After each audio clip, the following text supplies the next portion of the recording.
between men and women? Did you see any? Yeah, I think it's actually very sad.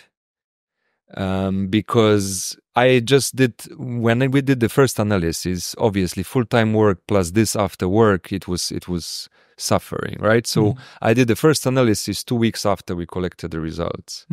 And then now I'm looking deeper, and I just am doing the gender, more deeper dives in gender differences, because initially we said 15%, yeah?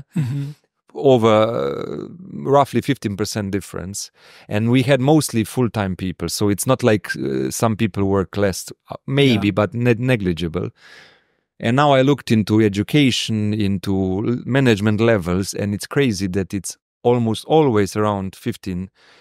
I think lowest was maybe in the junior positions, where it was 2 to 3% only, right? But this is like people with 1 year working experience. The more you experience management positions, the difference between men and women is 15% or even more. Okay. And this is also on management positions. And what is actually the crazy part is that also if you would say startups are more like, progressive, it's the same problem. I mean, it's terrible.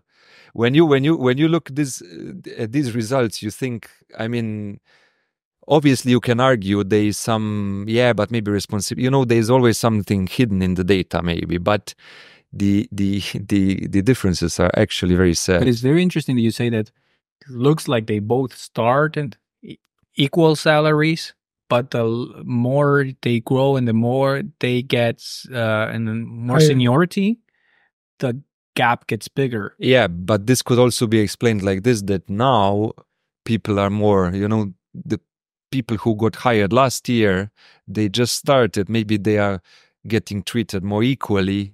Okay. And now maybe in the future, the gap will narrow, because this is an old, if you say I'm 5 years experience or 10 years experience, this is sort of an old gap, right? Okay. If you would interpret it this way. But I think women are always in a disadvantage, right?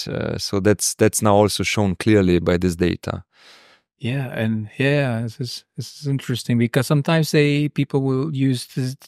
You said all of them are full-time, because sometimes they say, but they are sometimes part-time, or they have or maternity leave, and therefore the data shows that they earn less. But in this case, you are seeing that, okay, those are the ones that are full-time. I mean, some people would argue that, or would say that it's because they don't know how to negotiate a salary.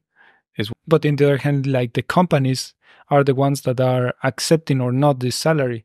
So, for instance, you have two people, and then a man and woman, and one comes with both came with the same salary, and you choose the man. Then it is the system. It's not that the woman is not able to negotiate. Or if you, as an employer, think that you can throw a lower offer to a woman because you know that she will not fight back, and also that will be a systemic thing.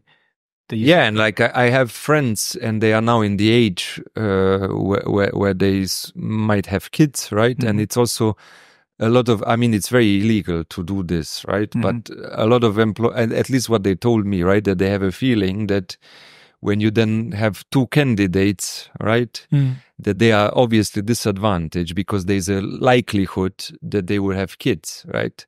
Of course, nobody will admit it because it would be illegal. It was a scandal. But they say to me, this is a factor, right? Okay. When you are applying, they feel it. I mean, a couple of friends. I'm also not going to say I have now massive data set, right? It's anecdotal evidence, but it is the fact. Yeah.